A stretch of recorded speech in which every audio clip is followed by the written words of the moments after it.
ओम साईं राम। बाबा की कृपा आप सब साईं भक्तों पर बनी रहे। जब मैं साईं बाबा के वीडियो देखती हूँ तो कमेंट बॉक्स में लोगों के सवाल होते हैं कि बाबा सुनते क्यों नहीं, बाबा मेरी परेशानी को दूर क्यों नहीं करते। लोगों की परेशानी या तो फाइनेंशियल होती है, या हेल्थ को लेकर, या रिश्तों में विश्वास की। बाबा से प्रार्थना करते समय उनके मन में संशय भी होता है कि बाबा सुनेंगे या नहीं। उन्हें बाबा पर पूरा विश्वास नहीं होता, उनमें समर्पण भाव की कमी होती है। जो बाबा के साथ दिल से जुड़े हैं, या जिनके में मन में बाबा के लिए पूरा विश्वास है, दुख उनकी ज़िंदगी में भी होते हैं पर उनका बाबा पर विश्वास होता है। सोचते हैं कि अगर कोई दुख आया है तो बाबा से होकर उनके पास आया है, बाबा उसका कारण जानते हैं कि शायद ये दुख उनके लिए अच्छा है। वो दुखी नहीं होते। अगर कुछ अच्छा हो रहा है तो वे बाबा की मर्जी मानते हैं और वो सारे नतीजे पूरी शांति और अनुग्रह से स्वीकारे जाते हैं। जब हम दुखी होते हैं और अपने ईश्वर से रोज़ ये प्रार्थना करते हैं कि मेरे दुखों को कम कर दे, तो हम सब जानते हैं कि ईश्वर वाणी और सभी ग्रंथ एक ही बात कहते हैं कि जो तुम्हारा है वो तुमसे कोई नहीं छीन सकता, और जो तुम्हारा नहीं है भले ही आकाश पताल एक कर दो, तुम उसे नहीं पा सकते। यही ब्रह्मांड का नियम है। तो फिर जब हमें पता है कि सब कुछ ईश्वर की मर्जी से हो रहा है और जो हमारी किस्मत में है हमें वो मिलेगा और जो नहीं है हमें वो मिल नहीं सकता, फिर भी हम बहुत दुखी रहते हैं और ईश्वर से प्रार्थना करते रहते हैं। जो ईश्वर है ना वो बहुत ही न्यायी और दयालु हैं, और उसकी सृष्टि के एक एक कण को उन्होंने अपनी श्वास दी है। ईश्वर हम सबसे स्नेह रखते हैं और वो सब कुछ देख रहे हैं। जब हम ये जानते, फिर हमारे मन में ये प्रश्न भी आता है कि जब ईश्वर न्यायी और दयालु है तो वो हमें इतना दुख क्यों देते हैं। ऐसा क्यों होता है कि कुछ लोग तो अपना पूरा जीवन दुख और पीड़ा के बीच में काटते हैं, और कुछ ऐसे जीते हैं कि मानो स्वर्ग को धरती पर उतार दिया हो। कुछ लोग अपना जीवन काराहों के बीच में काटते हैं और कुछ फरिश्तों की तरह चैन की नींद लेते हैं। इसलिए हमारे मन में कई बार आते कि भगवान है ही नहीं।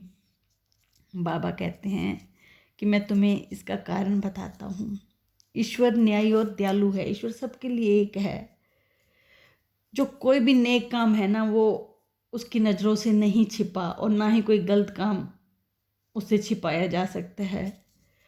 तुम जो कुछ भी करते हो, जो उसका लेखा जोखा होता है वो तुम्हारी आत्मा के पास होता है। वो सारे हिसाब किताब रखती है, और आत्मा तुम्हारे हिसाब किताब देखने के बाद फिर ये तय करती है कि तुम में सुधार या पुरस्कार देने का कौन सा तरीका अपनाया जाए। तभी तो पूर्व जन्मों का महत्व है। जो तुमने पिछले कर्म किए हैं उसके अनुसार तुम्हें जीवन मिलता है। तुम्हारे दुख और सुख निर्धारित होते हैं। अगर दुख आते हैं तो तुम्हारे पिछले कर्मों के कारण है, और जो आत्मा है वो तुम्हें सुधारना चाहती है। मतलब जो तुमने गलत काम किए हैं तो वो तुम्हें दुख देके तुम्हें सुधारना चाहती है कि तुम अपनी ज़िंदगी में कोई सबक लो। और जब हमने कुछ अच्छे कर्म किए होते हैं तो सुख के रूप में हमें पुरस्कार दिया जाता है। जब हमें अपने कर्मों का भोग सहन करना ही पड़ता है, कोई नहीं बच सकता, तो हम जब फिर भगवान से प्रार्थना करते हैं फिर भी कि भगवान मेरे दुखों को कम कर दे, तो आप लोग जानते हैं कि इसका मतलब क्या है। हम ये चाहते हैं कि भगवान हमारे दुखों को ले ले और हमें सुख दे दे, हमें कष्टों से मुक्ति दे दे। क्योंकि कर्म तो किसी न किसी को भोगने हैं। अगर आप नहीं भोगते तो आपका गुरु आपके कर्म भोगेगा। कई बार हमारे जो गुरु हैं ना, हमारी बार बार प्रार्थना करने पर जो हमारे दुख होते हैं ना वो अपने ऊपर ले लेते हैं। उन्हें कष्ट उठाना पड़ता है। आप जानते हो इस काम के लिए उन्हें ऐसी वेदनामयी कीमत चुकानी पड़ती है कि आप अंदाज़ा भी नहीं लगा सकते। वे आपका गुरु आपके उपचार कर सकते हैं, पर ऊर्जा और कर्मों के कुछ नियम होते हैं, उन नियमों को मान कर चलते हैं। आप ये देखो कि जो जीसस थे स्वयं स्लीप पर चढ़ने को अगर राजी ना होते तो कोई भी इंसान या ब्रह्मांड की शक्ति उनका बाल और बांका भी नहीं कर सकती थी।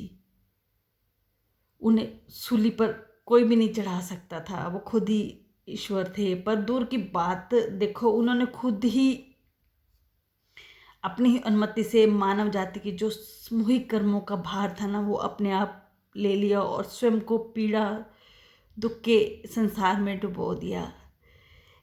एक केवल गुरु ही अपने शिष्यों के लिए ऐसा कर सकता है, वो इस दर्द को रोक सकते हैं। पर वो प्रभु की इच्छा वे कर्मों में नियम में बाधा नहीं देना चाहते। बाबा कहते हैं कि जब मेरा भक्त मेरे पास आता है, अपने लिए प्रार्थना करता है, दुखी होता है, तो मैं भी उसके दुख से बहुत दुखी होता हूँ। पर मैं ईश्वर के कर्मों में छेड़छाड़ नहीं कर सकता, पर मैं उसको मायूस भी नहीं करता। मैं उसकी झोली में कुछ सुख डाल देता हूँ। हमें हमें ईश्वर से ना ऐसी प्रार्थना करनी चाहिए। ये नहीं कहना चाहिए कि हमारे दुख दर्द दूर कर दो, ये प्रार्थना करनी चाहिए कि हमें विवेक दो, शक्ति दो, प्रेम दो, करुणा दो, ताकि हम जो अपने दुखों का सामना कर पाएँ। अगर आप ईश्वर से ये विशेषताएं मांगोगे ना, तो सही चीज़ के लिए प्रार्थना करोगे तो ईश्वर आपको देंगे, और ईश्वर आपके साथ ही हिम्मत के रूप में खड़े हो जाएंगे। मैं आपको अपना अनुभव बताती हूँ कि मैं बाबा से मिलने से पहले बहुत दुखी थी। मतलब मेरे फाइनेंशियल प्रॉब्लम्स बहुत थे, मन बहुत दुखी रहता था। पर जब बाबा के पास गई तो एक मजबूत सहारा मिला मुझे।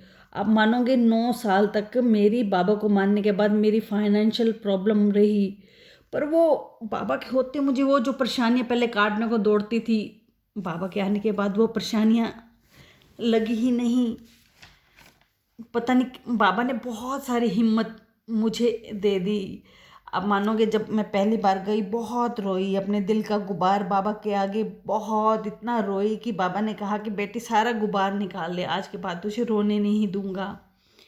पहली बार मैंने बाबा से धन दौलत मांगी, पर जब दूसरी बार गई तो जैसे बाबा की आवाज़ मन में आई कि पगली ही क्या मांग रही है, धन दौलत क्या, इससे तुझे खुशियाँ मिल जाएंगी? मांगना है तो मुझको मांग, मैं तेरे साथ चल पड़ूंगा। और सचमुच बाबा मेरे साथ चल पड़े, और इस मांगने और पाने के चक्कर में कब मैं साईं में समा गई इसका पता ही नहीं चला। मेरे सारे कर्म दूर होते गए और मैं उनके चरणों में लीन होती गई। अब वो मेरे सारे निर्णय लेते हैं और मेरे जीवन को दिशा देते हैं। वे जानते हैं कि मेरे लिए क्या अच्छा है, इससे और आसान जीवन क्या होगा। इसलिए साईं, सिर्फ साईं। आप भी बाबा पर इतना विश्वास करें, बहुत ज़्यादा विश्वास, कि ईश्वर भी आपके विश्वास के आगे हिल जाए। आप दुखी हों फिर भी बाबा पर पूरा विश्वास, ये कहें कि बाबा दुख आ रहे हैं तो आपकी मर्जी से, बस आप दुखों में मेरा साथ मत छोड़ना, आप एक हिम्मत बन के मेरे साथ रहना, और फिर आप देखना बाबा आपको दुखों से कैसे बचाते हैं। अपनी गोद में भी उठा लेंगे, आपको आपके दुख महसूस नहीं होंगे। अगर आपको मेरा वीडियो अच्छा लगा है तो प्लीज़ कमेंट बॉक्स में ओम साईं राम ज़रूर लिखना। मेरे वीडियो को सब्सक्राइब भी करना, शेयर भी करना, इससे मुझे खुशी मिलेगी। ओम साईं राम।